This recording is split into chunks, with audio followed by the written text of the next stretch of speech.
عليكم ورحمة الله وبركاته.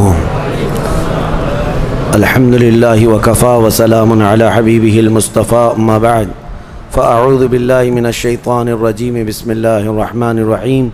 إن الله وملائكته يصلون على النبي يا أيها الذين آمنوا صلوا عليه وسلموا تسليما. اللهم صل على سيدنا محمد معدن الجود والكرم وآله وأصحابه الكرام وابنه الكريم وبارك وسلم صلاة دائمة سرمدا أبدا بحمدہ تعالی و بکرم مصطفیٰ صلی اللہ علیہ وسلم. آج کی شب میں قرآن عظیم کے 26 پارے مکمل ہو چکے ہیں. اللہ کریم بقیہ قرآن عظیم کے پاروں کو صحیح تجوید سے پڑھنے اور آپ کو سماعت کرنے کی توفیق عطا فرمائے. آج ہمارے لیے خوش بختی ہے، خصوصیت کے ساتھ ہماری محفل میں حضرت علامہ مولانا مفتی عاقب شافعی صاحب ادام اللہ اقبالہ تشریف لائے ہیں. اور مجھے خبر نہیں تھی، آپ نے یہیں پر تراویح کی نماز ادا کی اور خاص ہمارے اس تفسیر میں شرکت کی غرض سے یہ بھیونڈی سے چل کر تشریف لائے ہیں. اور الحمدللہ شافعی مسلک کے ایک بہت ہی بہترین مدقق عالم دین ہیں. فقہ شافعی پر آپ کو عبور حاصل ہے اور جامعہ ازہر مصر میں بھی الحمدللہ آپ زیر تعلیم رہے، وہاں سے بھی آپ نے تعلیم حاصل کی ہے. ایک بہت بڑا مسئلہ ہے یہاں پر، کوکن کے جو حضرات شافعی ہیں اور کیرلا کے جو شافعی ہیں دونوں میں فرق ہے. فرق اس طور پر کہ کیرلا کے جو شافعی حضرات ہیں ان کے ہاں کثیر علماء ہیں اور ان کی زبان کے علماء ہیں، ملیالم کے، ملباری. تو وہاں کے عوام کو کوئی دقت نہیں فقہ شافعی کے لیے، بلکہ یوں سمجھ لیں کہ ہر گلی میں، ہر محلے میں وہاں عالم دین آپ کو ملیں گے. کیرلا میں ہر مسجد میں مدرسہ چلتا ہے جس میں فقہ شافعی کی تعلیم ہوتی ہے. لیکن یہ جو کوکن سائڈ کے جو ہمارے شافعی حضرات ہیں یہاں پر علماء کی کمی بہت زیادہ ہے. جیسے آپ لوگوں میں ہیں اسی طرح سے شافعی، اردو شافعی والے ہیں. اور میں جہاں تک سمجھتا ہوں کہ اردو شافعی حضرات جو کوکن والے ہیں ان کے چند چنیدہ علماء میں سے ایک بہترین عالم دین حضرت علامہ مفتی عاقب شافعی صاحب ہیں. اللہ تبارک و تعالیٰ ان کے علم میں اور برکتیں عطا فرمائے، روز افزوں ترقی عطا فرمائے. آپ ایک مدرسے کے بانی بھی ہیں اور مدرس بھی ہیں الحمدللہ. بہرحال میں مختصراً آج آپ کے سامنے عرض کرتا ہوں. آج ہم نے سورہ احقاف، سورہ محمد، سورہ فتح، سورہ حجرات اور سورہ قاف، سورہ ذاریات کا کچھ حصہ تلاوت کی ہے. یہ تمام صورتیں بڑے احکام لیے ہوئے ہیں. ہم نے جو صورتیں تلاوت کی اس میں سورہ فتح، جس کا آپ نے تذکرہ بھی بہت مرتبہ سنا ہوگا، اللہ کریم نے اس میں اپنے حبیب صلی اللہ علیہ وسلم کو بشارت عظمیٰ عطا کی ہے کہ اے محبوب ہم نے آپ کو روشن فتح عطا فرمائے. انا فتحنا لک فتحا مبینا، بے شک ہم نے آپ کو روشن فتح عطا فرمائی. یہ کس فتح کے متعلق ہے؟ یہ فتح مکہ کے متعلق ہے. مکہ والے 1 سال پہلے نبی مکرم صلی اللہ علیہ وسلم کو عمرہ کرنے سے روک دیے تھے. حضور صلی اللہ تعالیٰ علیہ وسلم اپنے صحابہ کے ساتھ مدینے سے نکلے تھے. تقریباً 1400 صحابہ احرام کی حالت میں عمرہ کرنے کی غرض سے آئے. مکہ سے 35 کلومیٹر باہر حدیبیہ ایک مقام ہے، وہاں پر حضور کو زور زبردستی روک دیا گیا اور کہا گیا کہ ہم آپ کو مکہ میں انٹر ہونے نہیں دیں گے. تو یہ ایسی داداگیری تھی مکہ والوں کی کہ مکہ میں طواف کبھی کسی کے لیے روکا نہیں جاتا تھا. وہاں دشمن بھی آتے تھے جن کے ساتھ ان کی جنگیں ہوتی تھی، وہ ایام حرمت میں، حرمت والے مہینوں میں وہ آتے تھے. لیکن نبی پاک صلی اللہ علیہ وسلم اور اصحاب کو مجبور کر دیا ان لوگوں نے کہ آپ مکہ میں نہیں آ سکتے. یہیں پر وہ صلح ہوئی تھی جس کو صلح حدیبیہ کہتے ہیں. مشہور ہے یہ. دونوں فریق کے درمیان ایک ایسا ایگریمنٹ بنا تھا جس کو دیکھ کر کے بظاہر ایسا لگتا تھا کہ مسلمانوں نے دب کر صلح کر لی، لیکن نگاہ نبوت دیکھ رہی تھی کہ ہونا کیا ہے۔ ان عقود میں عقد میں جو لکھا گیا تھا اس میں یہ تھا کہ اس سال آپ عمرہ نہیں کریں گے، یہیں احرام کھول کر واپس چلے جائیں گے مدینے۔ پھر اس میں یہ لکھا ہوا تھا کہ اگر کوئی مکہ سے بھاگ کر آپ کے ہاں آئے تو آپ اس کو واپس کریں گے، اور اگر مدینے سے کوئی بھاگ کر ہمارے پاس آئے تو ہم اسے واپس نہیں کریں گے، ہم اپنے پاس رکھیں گے۔ یہ زور زبردستی کی ایگریمنٹ تھی۔ اس میں اور بھی بہت ساری چیزیں تھیں۔ حضور پاک صلی اللہ علیہ وسلم نے ہر ایک چیز کو مان لیا تھا۔ حالانکہ صحابہ اکرام رضوان اللہ تعالیٰ علیہ مجمعین اس وقت جو تھے، یہ وہ صحابہ تھے جو بدر لڑ چکے تھے، احد لڑ چکے تھے، خندق ہو چکی تھی، بڑی بڑی جنگوں میں شرکت کر چکے تھے، ان کو تو تجربہ تھا مکہ والوں سے لڑنے کا۔ تو انہوں نے عرض کیا یا رسول اللہ صلی اللہ علیہ وسلم آپ اجازت دے دیں، ہم ان کے ساتھ جنگ کریں گے۔ حضور نے منع فرمایا، اللہ کا حکم نہیں ہے۔ تو جنگ کرنے سے حضور نے جو منع کیا، صحابہ اکرام رضوان اللہ تعالیٰ علیہ مجمعین میں ایک عجیب سی کشمکش تھی۔ روایت میں سیدنا عمر ابن خطاب رضی اللہ تعالیٰ حضور پاک صلی اللہ علیہ وسلم کے پاس آئے، کہا کہ یا رسول اللہ کیا ہم حق پر نہیں ہیں؟ کہا بالکل حق پر ہیں۔ کہا ہمیں جنگ کی اجازت کیوں نہیں دی جا رہی؟ حضور پاک صلی اللہ علیہ وسلم نے فرمایا عمر میں جو دیکھ رہا ہوں وہ تم نہیں دیکھ سکتے۔ حضرت عمر کئی صحابہ کے پاس گئے، یہاں تک کہ حضرت ابو بکر کے پاس گئے۔ حضرت ابو بکر صدیق سے کہا اے ابو بکر تمہیں پتہ ہے رسول اللہ صلی اللہ علیہ وسلم کیا فیصلہ کر رہے ہیں؟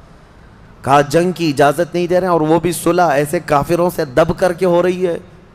حضرت ابو بکر صدیق نے سنا اور اس کے بعد ان کا کندھا پکڑ کر کے ہلایا ان کو، حضرت عمر کو، کہا الزم غرضک یا عمر، اے عمر اپنی عزت کو سنبھال کر بات کر، غیرت میں رہ کر کے بات کر، اس لیے کہ وہ اللہ کے رسول ہیں، عام انسان نہیں ہیں، ان کا جو فیصلہ ہے وہی شریعت ہے۔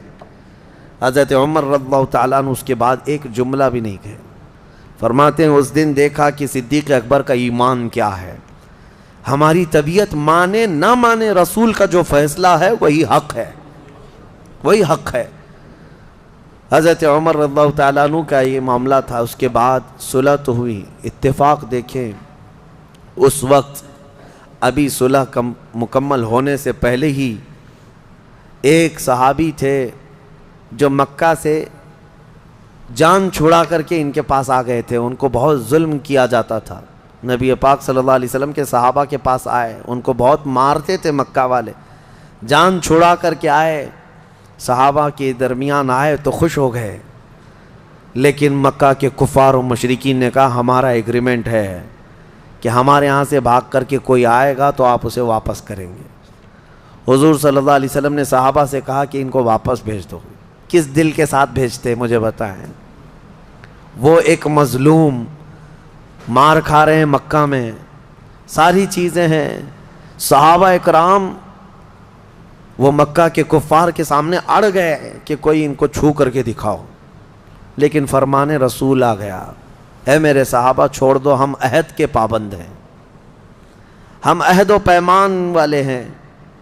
تو مجبوراً ان کو چھوڑنا پڑا، وہ گئے، روتے روتے گئے، فریاد کرتے گئے، لیکن رسول کریم صلی اللہ تعالیٰ علیہ وسلم کی یہ جو صلح ہوئی، واپس تو مدینے آئے، تب یہ سورہ نازل ہوئی جس میں اللہ تعالیٰ نے یہ ارشاد فرمایا لَقَدْ صَدَقَ اللَّهُ رَسُولَهُ الرُّؤْيَا بِالْحَقِّ لَتَدْخُلُنَّ الْمَسْجِدَ الْحَرَامَ إِنْ شَاءَ اللَّهُ آمِنِينَ مُحَلِّقِينَ رُؤُوسَكُمْ وَمُقَصِّرِينَ لَا تَخَافُونَ۔ اللہ تعالیٰ اپنے رسول کا خواب سچ کر دکھایا، بے شک کہ ضرور ضرور رسول آپ داخل ہوں گے مسجد حرم میں، وہ بھی امن و امان کے ساتھ مسجد حرم میں آپ آئیں گے۔ ہوا یہ کہ اس وقت حضرت عثمان غنی کو بھیجا گیا تھا مکہ کے حالات دیکھنے کے لیے۔ حضرت عثمان مکہ والوں میں معزز تھے، ان کی لوگ عزت کرتے تھے۔ حضرت عثمان غنی آئے، بات چیت کی غرض سے آئے، تو وہاں جتنے کفار و مشرکین کے سردار تھے انہوں نے دیکھا اور کہا عثمان تم سے ہماری دشمنی نہیں ہے، دیکھو ہم محمد صلی اللہ علیہ وسلم اور ان کے ساتھیوں کو آنے نہیں دیں گے مکہ میں، اور رہی بات عمرہ کی، تم احرام کی حالت میں آئے ہو، احرام کی حالت میں حرم میں آ گئے مکہ میں، کہا تم چاہو تو اپنا طواف کر کے عمرہ مکمل کر لو اور جاؤ۔ حضرت عثمان غنی نے کہا قسم خدا کی یہ احرام آخری سانس تک بھی باقی رکھنا پڑے تو رکھوں گا، بغیر میرے مصطفیٰ کے عمرہ نہیں کروں گا۔ وہاں پہنچ کر کے بھی انہوں نے خانہ کعبہ کا طواف نہیں کیا، خانہ کعبہ کا طواف نہیں کیا، عمرہ نہیں کیا، ویسے ہی چلے آئے۔ اسی کو امام اہل سنت فاضل بریلوی نے فرمایا نا، طیبہ نہ صحیح افضل مکہ ہی بڑا ظاہر، ہم عشق کے بندے ہیں کیوں بات بڑائی ہے۔ لوگ یہ مکہ مدینے کی فضیلت میں ڈسکس کرتے رہ جاتے ہیں، مسئلہ یہ ہے کہ صرف خانہ کعبہ ہی نہیں، اصل عظمت مصطفیٰ ہے۔ یہ نہ ہو تو پھر خانہ کعبہ کے لاکھ چکر بھی کسی کام کے نہیں۔ حضرت عثمان غنی رضی اللہ تعالیٰ عنہ کا یہ عمل بتاتا ہے کہ وہ احرام کی حالت میں اگر کوئی وہاں تک گیا ہے تو ظاہر سی بات ہے اب اگر احرام کھولے گا تو اس پر دم واجب ہے، بکرا قربان کرنا پڑے گا، وہ سب منظور ہے ان کو، لیکن میرے مصطفیٰ کے بغیر طواف کرنا منظور نہیں۔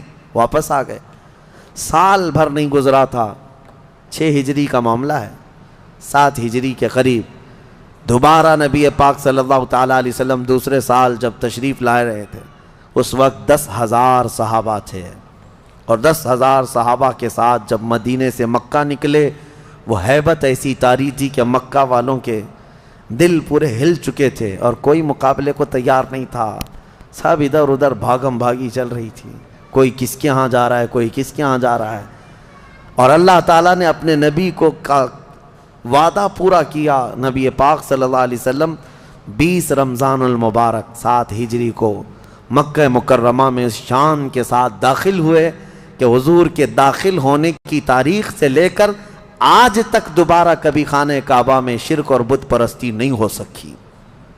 حضور پاک صلی اللہ علیہ وسلم نے جو پاک کیا اور خانہ کعبہ کو جو اور مسجد حرم کو جو پاک کیا، بہرحال یہ فتح مکہ میں نے اس سے قبل بھی بتایا تھا، تو یہ روشن فتح جس کا ذکر سورہ فتح میں آیا ہے یہ فتح مکہ ہے۔ یہاں ایک مسئلہ ہے، عقیدے کی بات بھی ہے، میں عرض کیے دیتا ہوں۔ اس آیت میں اللہ نے فرمایا لِيَغْفِرَ لَكَ اللَّهُ مَا تَقَدَّمَ مِن ذَنبِكَ وَمَا تَأَخَّرَ، اللہ نے آپ کو روشن فتح عطا فرمائی۔ اب آگے کا جو آیت کا ٹکڑا ہے جو میں نے تلاوت کیا، غور سے توجہ، تاکہ اللہ تعالیٰ آپ کے اگلے پچھلے گناہوں کو معاف کر دے۔ بہت سارے لوگوں نے یہی کہا، آپ کے اگلے پچھلے گناہوں کو معاف کر۔ مارکیٹ میں ملنے والے بہت سارے قرآن کے ترجمے ہیں، ان میں اٹھا کر دیکھو تو یہی ترجمہ ہے، اے رسول آپ کے اگلے پچھلے گناہوں کو اللہ تعالیٰ معاف کر دے، اس لیے روشن فتح عطا کی تاکہ آپ کے اگلے پچھلے گناہوں کو معاف کر دے۔ ترجمہ کرنے والوں سے کوئی یہ سوال کرے کہ بھائی بتاؤ تو صحیح آپ کے رسول کے اگلے گناہ کون سے تھے، پچھلے گناہ کون سے تھے جس کی معافی کا اللہ نے یہاں بیان کیا ہے، جبکہ عقیدہ تو ہمارا یہ ہے کہ نبی معصوم ہوتے ہیں اور میرے آقا تو سید المعصومین ہیں، تو کون سے گناہ ہیں؟ اسی لیے ہم کہتے ہیں نا، ہر کتاب کو اٹھا کر پڑھ لینے کا نام علم نہیں۔ ہاں جیسے آج گوگل کے بہت سارے شاگرد ہیں بیچارے، گھس جاتے ہیں کسی میں بھی، تمہیں اگر کہیں لکھا ہوا دکھ گیا اسلام تو یہ ضروری نہیں کہ اسلام ہی ہے، یہاں تو ہزاروں رہزن ہیں لباس خضر میں۔ ہاں بہت سارے معاملات ہیں، کس سے پڑھ رہے ہو کس سے لے رہے ہو یہ دیکھنا ضروری ہے۔ قرآن کا ترجمہ کئی لوگوں نے کیا اس طرح سے، لیکن آؤ بریلی کے امام عشق و محبت کا ترجمہ کنز الایمان اٹھاؤ، آپ نے کس سلیس انداز میں اور کس ادب کے انداز میں فرمایا، اے رسول ہم نے آپ کو روشن فتح عطا کی تاکہ آپ کے اگلوں اور پچھلوں کے گناہ معاف کر دیا جائے۔ کتنا بڑا فرق ہے آپ کے اگلے اور پچھلے میں اور آپ کے اگلوں اور پچھلوں میں، کتنا بڑا فرق ہے۔ آپ کے ذریعے سے اے رسول، آپ کی وجہ سے، آپ کی برکت سے اللہ آپ کے اگلوں اور پچھلوں کے گناہ معاف کرے۔ اس میں عقیدہ بھی سلامت ہے، عصمت کا اور بارگاہ رسالت کا ادب بھی محفوظ ہے۔ یہ ہے، اسی لیے ہم کہتے ہیں کہ جو لوگ ٹھوکر کھائے وہ ایسے ہی لوگ ہیں جو بے عشق رسول پڑھتے رہے یا بے عشق رسول قرآن کا ترجمہ کرتے رہے۔ میں نے بہت قبل آپ کو تفسیر میں بتایا تھا، اللہ نے فرمایا قد جاءکم من اللہ نور و کتاب مبین، تحقیق کہ تمہارے پاس اللہ کی طرف سے ایک نور آیا اور ایک روشن کتاب۔ نور سے مراد رسول اللہ کی ذات، اور روشن کتاب سے مراد قرآن عظیم۔ لیکن اس آیت میں پہلے کس چیز کا ذکر آیا ہے؟ قد جاءکم من اللہ نور، نور کا ذکر ہے۔ نور ویسے نارمل چیز بھی یہی ہے کہ کسی بھی کتاب کو پڑھنے کے لیے لائٹ پہلے چالو کرنا پڑتا ہے، اجالا ہو تو کتاب پڑھی جاتی ہے نا، نور پہلے ہو پھر کتاب مبین پڑھ سکتے ہیں۔ اسی لیے اس آیت کی ترتیب بھی دیکھیں، نور پہلے ہے، مطلب یہ ہے کہ تم پہلے اپنے قلب کو نور مصطفیٰ سے جگمگاؤ، پھر قرآن پڑھو، تمہارے قدم ہدایت پر رہیں گے، تمہارے قدم ہدایت پر رہیں گے۔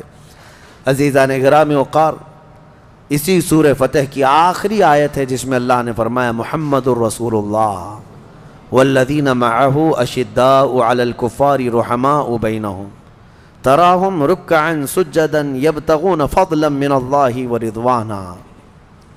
اللہ فرماتا ہے محمد اللہ کے رسول ہیں، اور ان کے ساتھ جو ہیں، اب ان کے ساتھ کون ہیں؟ صحابہ، سمپل سی بات ہے، ہر کوئی جانتا ہے۔ ان کے ساتھ جو ہیں، اللہ فرماتا ہے ان کی صفات کیا ہیں، سنو ابھی۔ اللہ فرماتا ہے اشداء علی الکفار، کافروں پر سخت ہیں، رحماء بینہم، آپس میں نرم دل ہیں، آپس میں نرم دل ہیں۔ تراہم رکعا سجدا یبتغون فضلا من اللہ ورضوانا، تم ان کو دیکھو گے رکوع اور سجدے کے عالم میں ہوں گے اور اللہ کا فضل ڈھونڈ رہے ہوں گے۔ یہ صحابہ کی صفت ہے۔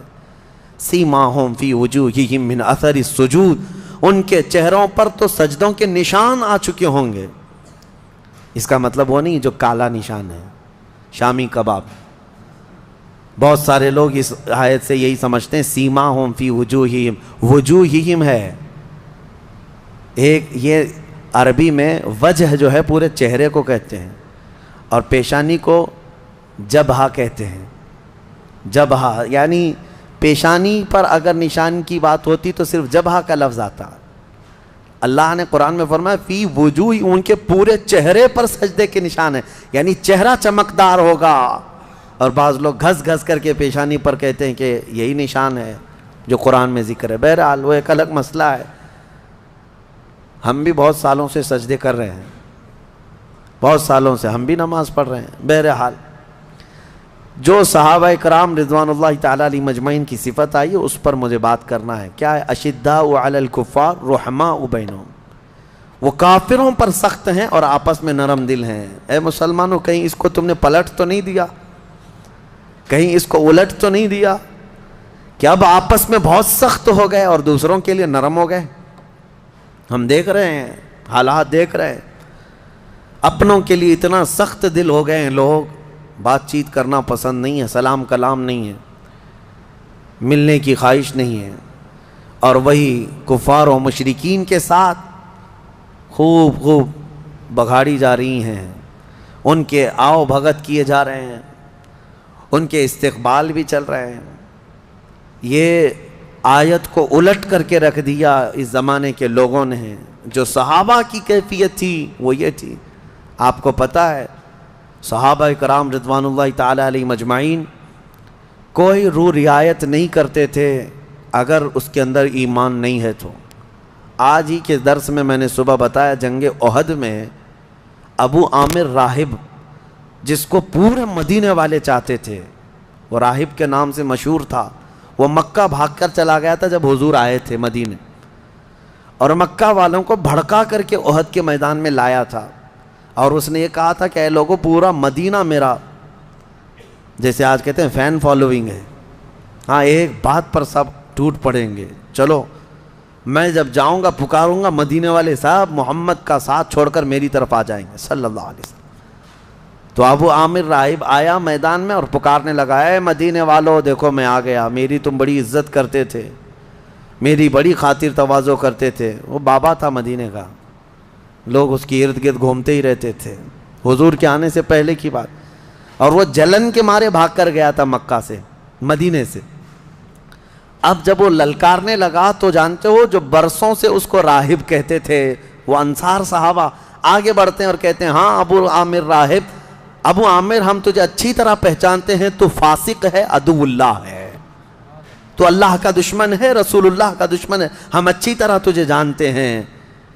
اور جب اس کو سب صحابہ نے للکار دیا تو ایک صحابی آگے بڑھ کر کے آئے، حضرت حنظلہ، کہا رسول اللہ پاک صلی اللہ علیہ وسلم سے عرض کیا آقا مجھے اس سے لڑنے کی اجازت دیں، میں اس کی گردن مار کے آؤں۔ جانتے ہیں یہ حنظلہ کوئی اور نہیں اسی ابو عامر کے بیٹے ہیں، سگے بیٹے ہیں، جو للکار رہا ہے میدان میں۔ حضور نے اجازت نہیں دی گردن مارنے کی، کہا مناسب نہیں لگتا کہ تم بیٹے ہو اور اپنے باپ کی گردن مار دو۔ رسول کریم صلی اللہ علیہ وسلم نے انہیں روک دیا، لیکن جب وہ ابو عامر واپس گیا اپنی کفار مکہ کے درمیان، سب اس کے پیچھے پڑ گئے، کہا تو بڑی بڑی باتیں کر کے آیا تھا کہ تجھے دیکھ کر پورے مدینے والے محمد کا ساتھ چھوڑ دیں گے، یہاں تو حال یہ ہے کہ تیرا بیٹا ہی تیری گردن مارنے کے لیے آ گیا ہے۔ وہ کہتا ہے غضب کا جادو کیا ہے محمد نے، نعوذ باللہ من ذالک۔ میرے عزیزو جادو نہیں، یہی ایمان پلایا ہے میرے آقا نے۔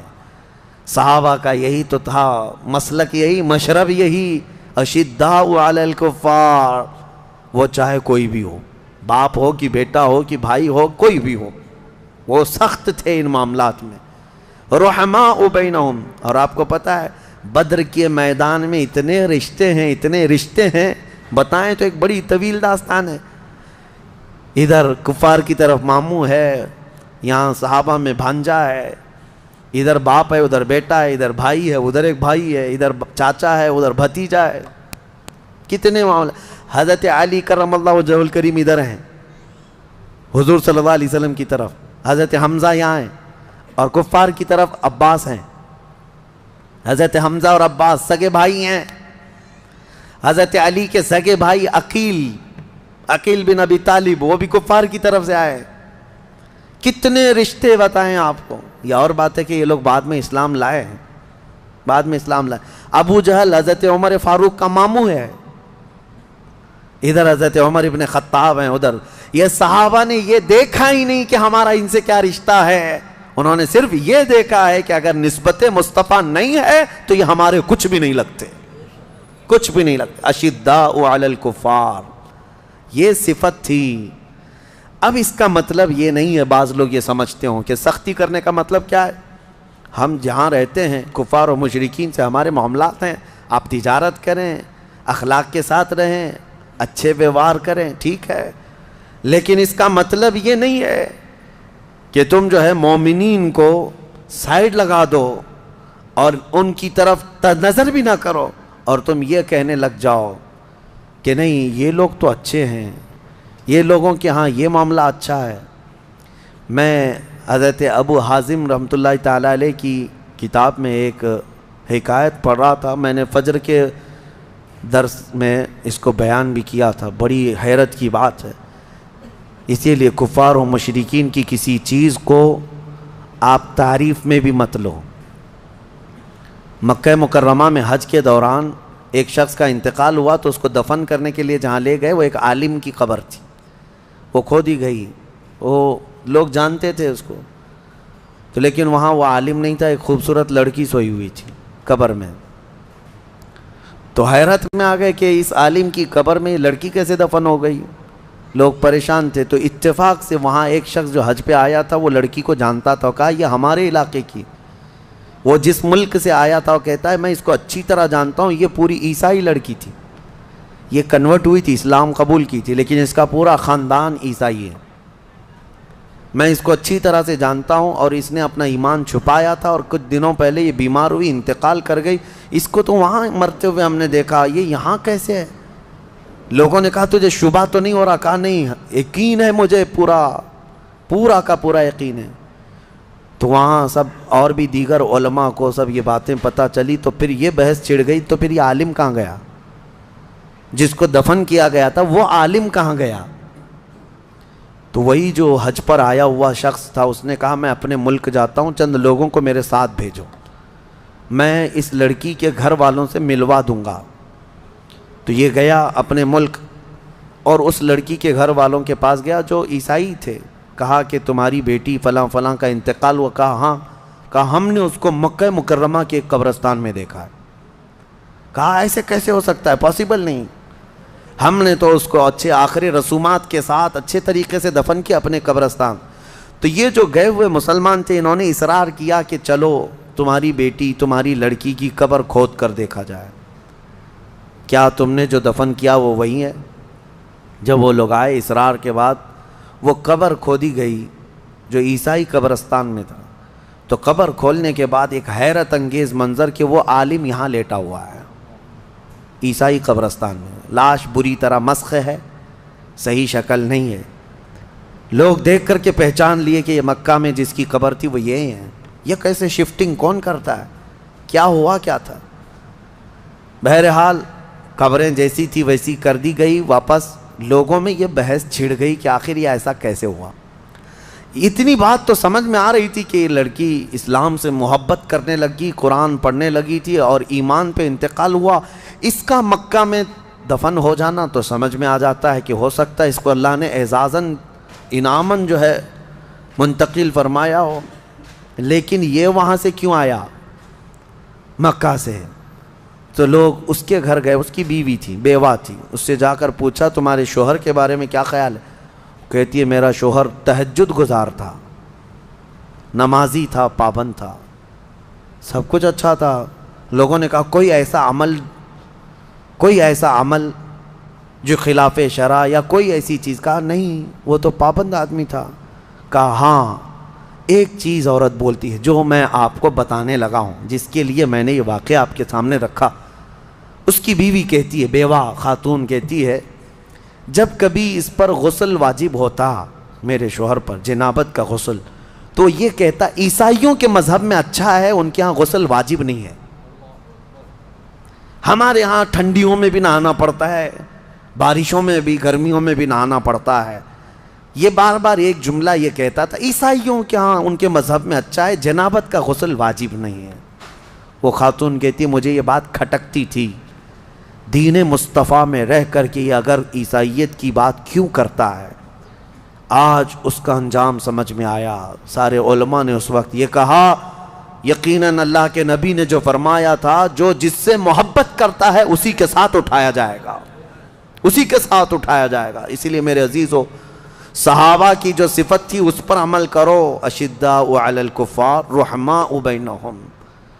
ہاں تمہارے دین میں کوئی کمی رہ گئی ہے, مصطفیٰ کریم صلی اللہ علیہ وسلم کے اخلاق میں کوئی کمی ہے جو تمہیں دوسروں کی تعریف کرنی پڑے. الحمدللہ میرا دین کامل ہے. مصطفیٰ کریم صلی اللہ علیہ وسلم کو دیا ہوا دین ایسا کامل بلکہ اکمل ہے جس میں ایک شوشہ بھی نہیں چھوڑا گیا ہے. قیامت تک کے لیے دین ہے. میں چیلنج کے ساتھ کہہ سکتا ہوں پوری دنیا کے دیگر ادیان کو لاؤ, کچھ تو مدون بھی نہیں ہے, لکھے ہوئے بھی نہیں ہیں, بس ایسی اندھا دھند چل رہے ہیں کئی دن. کچھ مذہب جو ہے صرف افواہوں پر چل رہے ہیں.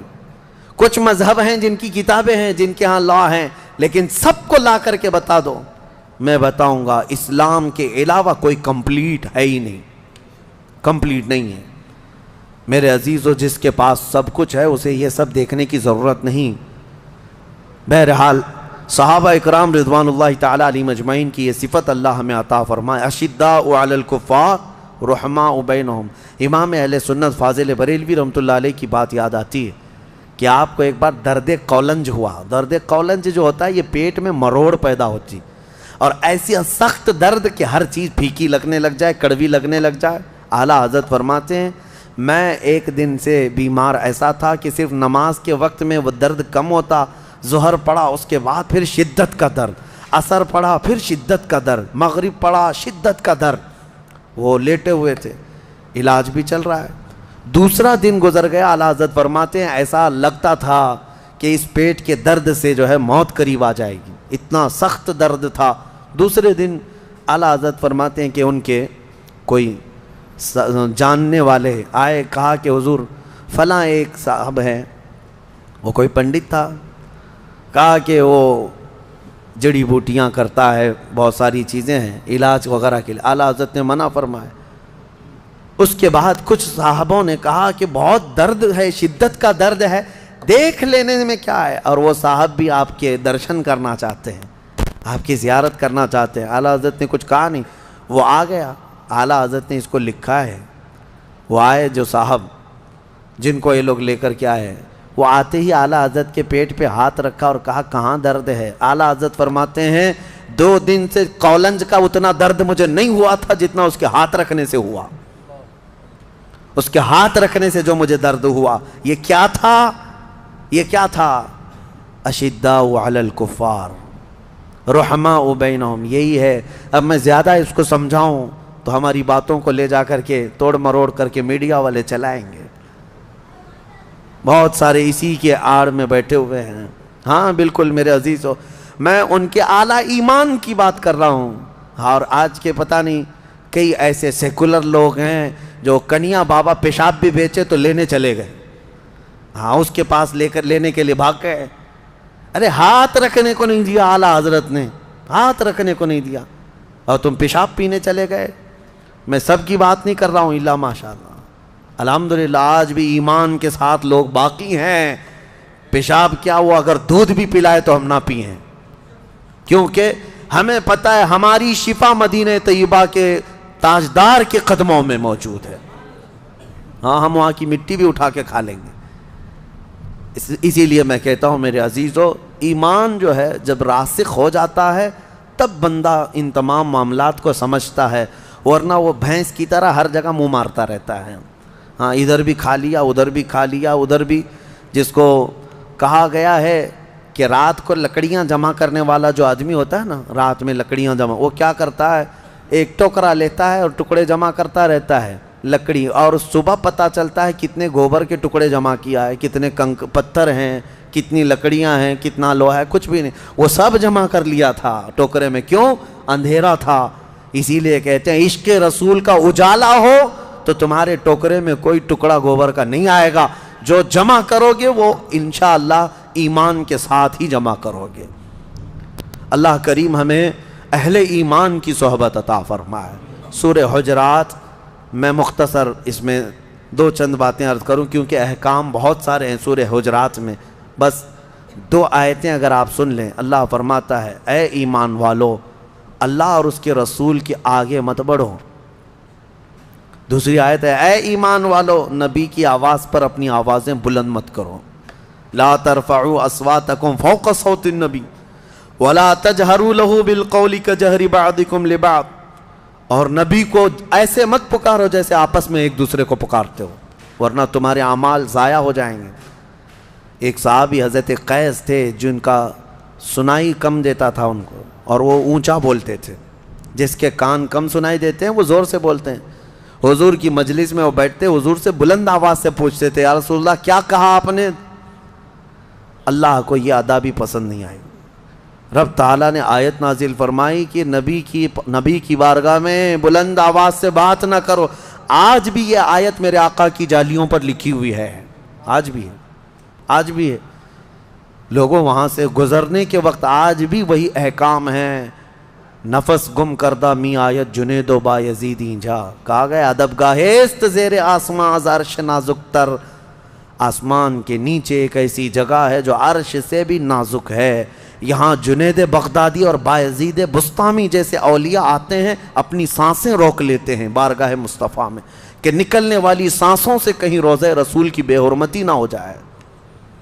پکارنا چلانا تو الگ بات ہے. تو یہاں کے آداب قرآن میں اللہ نے بیان فرمایا.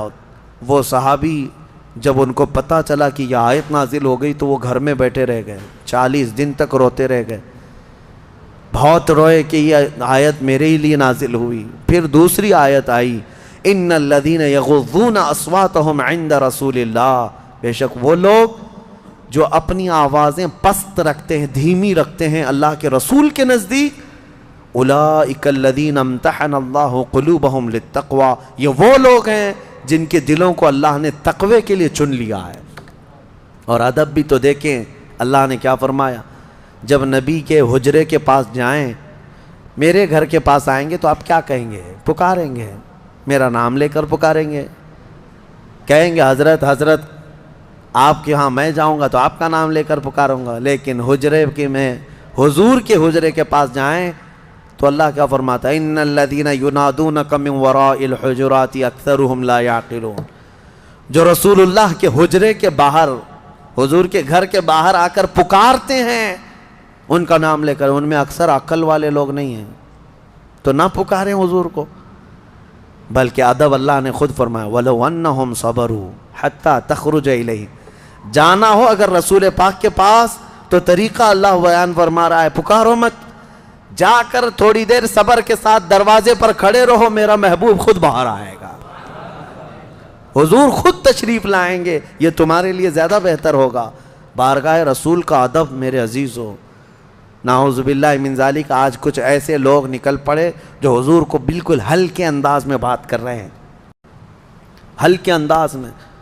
کئی ایسے سوشل میڈیا کے جو دانشور کہلاتے ہیں، اب اسکالر بنے ہوئے ہیں اسلام کے، ان لوگوں نے نبی پاک کا بھی صحابہ کا بھی ایسے انداز میں نام لینا شروع کیا، نعوذ باللہ، جو عام لوگ بھی اپنا نام اس طرح نہیں لیتے، عام لوگ بھی ایک دوسرے کا نام نہیں لیتے۔ حضور پاک صلی اللہ علیہ وسلم کے متعلق اس طرح کہنا کہ وہ آج کے زمانے کا چھوکرا ہم کو سمجھائے گا۔ منافقین نے اگرچہ یہ بات کہی تھی، لیکن تم کس انداز سے کہو گے اس کو؟ منافقین اگر یہ کہتے تھے تو لوگ آج اس کو اس انداز میں بات کر رہے ہیں۔ صحابہ کا ادب دیکھو گے، حضور پاک صلی اللہ علیہ وسلم کے پاس جب بات کرتے تھے تو یوں کہتے بِأَبِي أَنْتَ وَأُمِّي یا رسول اللہ، میرے ماں اور میرے باپ آپ پر قربان ہوں اللہ کے رسول، اس کے بعد پھر بات کرتے تھے۔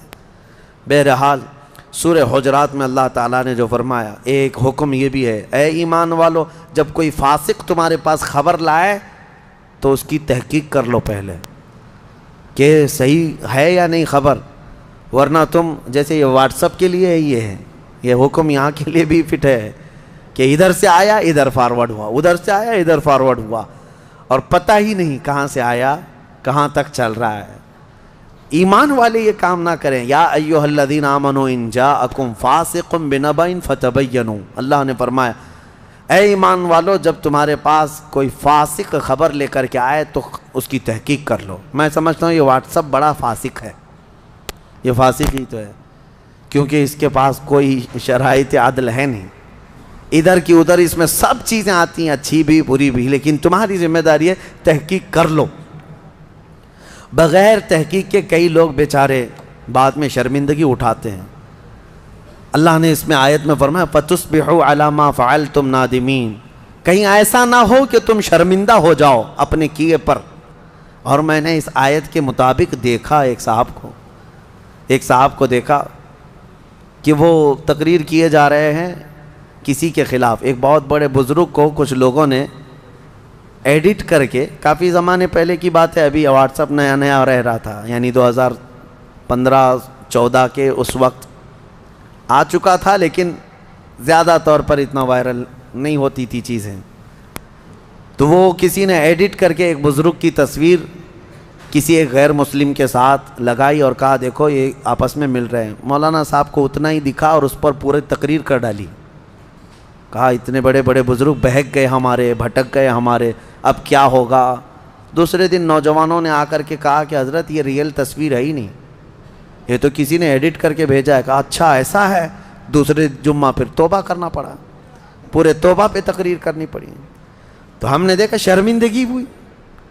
یہ ہوتا ہے کہ ہمارے کیے پر بعد میں شرمندگی ہوگی۔ فاسق جب کوئی خبر لائے تو تحقیق کرو اس کی۔ اور اللہ تعالیٰ نے فرمایا وَلَا تَنَابَزُوا بِالْأَلْقَابِ، لوگوں کو برے ناموں سے مت پکارو، برے ناموں سے مت پکارو۔ اور اللہ نے یہ بھی فرمایا اے ایمان والو، بہت زیادہ بدگمانی کرنے سے بچو، کسی کے بھی بارے میں بدگمانی کرنا اور غیبت کرنے کے بارے میں اللہ نے فرمایا کہ کیا تم میں سے کوئی یہ چاہتا ہے کہ تمہارے مرے ہوئے بھائی کا گوشت کھائے؟ جو مسلمان کسی مسلمان کی غیبت کرتا ہے وہ اپنے مردہ بھائی کا گوشت کھاتا ہے۔ اللہ کریم ہم سب کو ان تمام سیئ افعال سے محفوظ فرمائے، ہمیں عشق رسول کی دولت عطا فرمائے۔ دعا یہی ہے کہ مولا کریم تیرے رسول کے جلووں میں زندگی عطا فرما اور ان کے قدموں میں موت عطا فرما۔ وآخر دعوانا ان الحمد للہ رب العالمین۔